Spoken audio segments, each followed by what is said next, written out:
Hi guys, welcome back to our channel, and today we're going to discuss a new topic. This topic is proving, explained by me. So, according to Google, a proof is the logical way in which mathematicians demonstrate that a statement is true. In other words, a proof is using knowledge of mathematics to prove a mathematical statement is true. So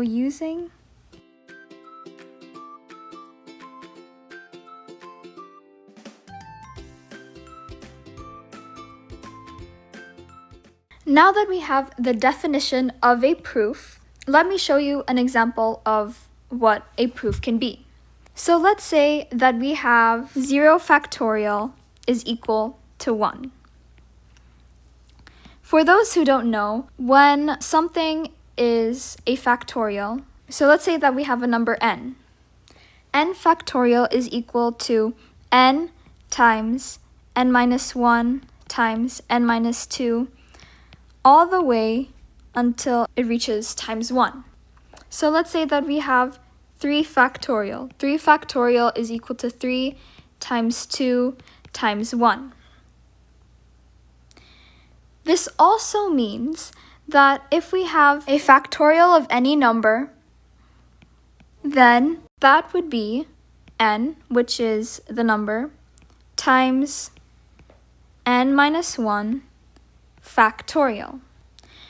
Now, if we substitute 1 as n, that would become 1 factorial is equal to 1 times 1 minus 1 factorial.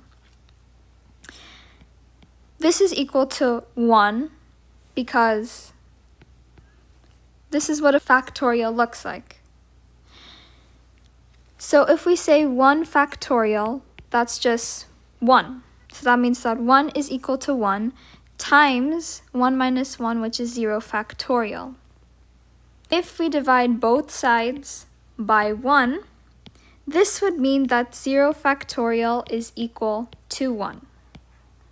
The last and final proof that I would like to show is proving the quadratic formula. The quadratic formula is necessary for almost all algebraic expressions when you're solving for the value of x, and it cannot be factored and it cannot be solved by completing the square, or if you just don't want to use completing the square or any other techniques. The quadratic formula is x is equal to negative b plus minus b squared minus 4ac all over 2a. The first step here is to write our polynomial equation, which is ax squared plus bx plus c is equal to 0. So in order to prove this, what we're going to use is completing the square. For those who don't know what completing the square is, here is how you complete the square using this example. First, you have to transfer the constant to the other side of the equation. So that will become ax squared plus bx is equal to negative c. And since we want to find x here, and we want to prove it, we're going to divide the entire equation by a. So this will become x squared plus b over ax is equal to negative c over a. Because if we divide the entire equation by a, this is how it looks like. The next step of completing the square is dividing this term by 2. I forgot to mention how one is supposed to square the term after dividing it by 2. And adding that expression to both sides of the equation. So what we're going to do is, we're going to rewrite this, and then plus the half of this, which is b over a times 1/2, which is equal to b over 2a, and square it. So that's b over 2a squared is equal to negative c over a plus b over 2a squared. Now, since that we have this also follows the formula of x plus y squared. I, everyone greater than 3 less than. The previous expression x plus y2 is also known as the square of a binomial. Or x squared plus 2 times x times y plus y squared. It follows this. 3. In this case, x squared is x squared, 2xy is b over ax, and y squared is b over 2a squared. That means that by this formula,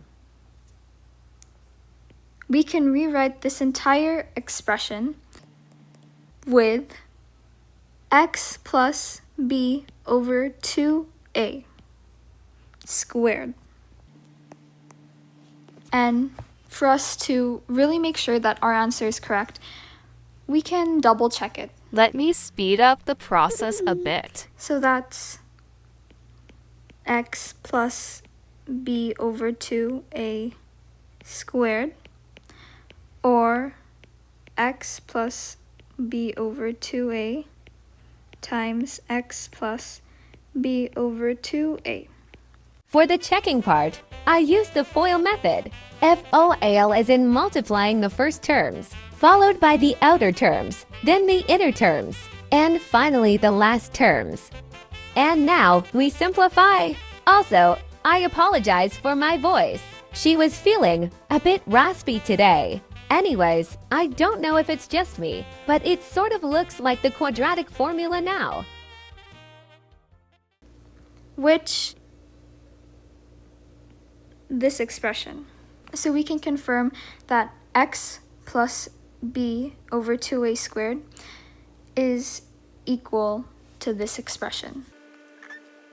Now for the right-hand side of the equation, we have negative c over a plus b squared over 4a squared. Now, let's simplify this side. First, we have to find the least common denominator for 4a squared and a. That is 4a squared.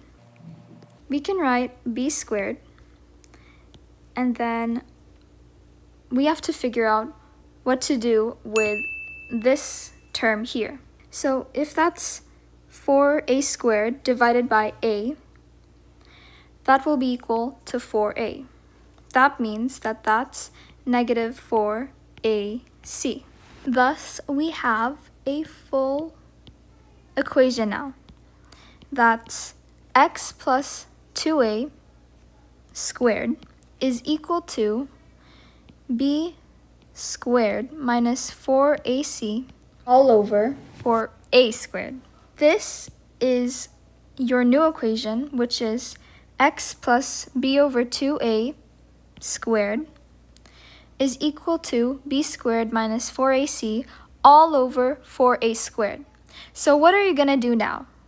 Let's write a new solution here. We have to get rid of this square here. To do this, we will square both sides.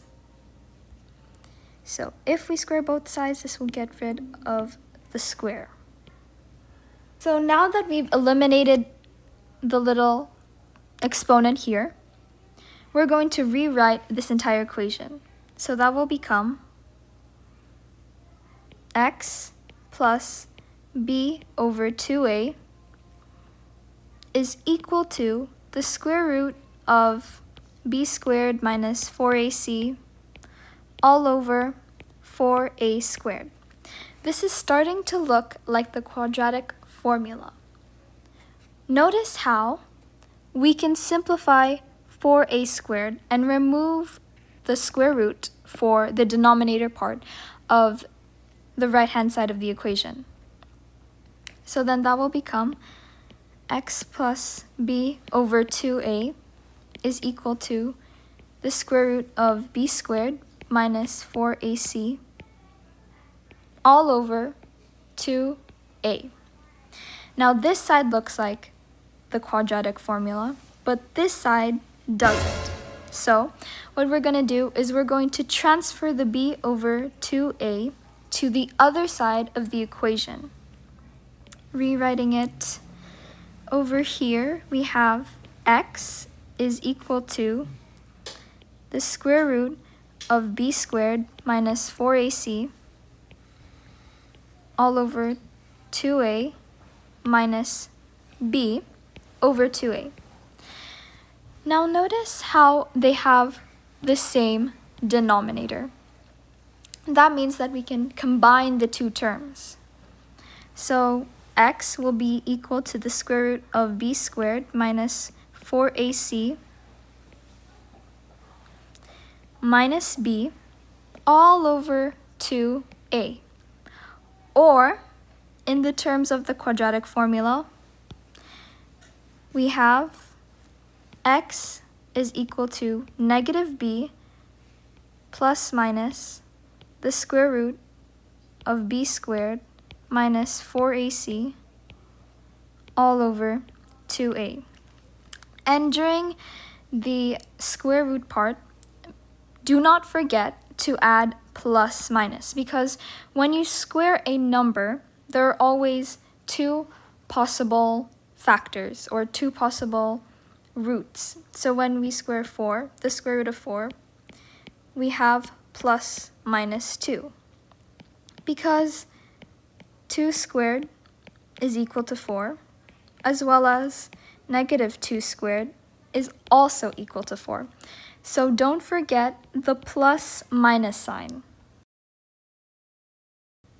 And that is how you prove the quadratic formula using completing the square. Thank you for watching, and I hope that you really enjoyed this video. Stay tuned for more math videos. I love you all, and thank you so much for watching. Bye!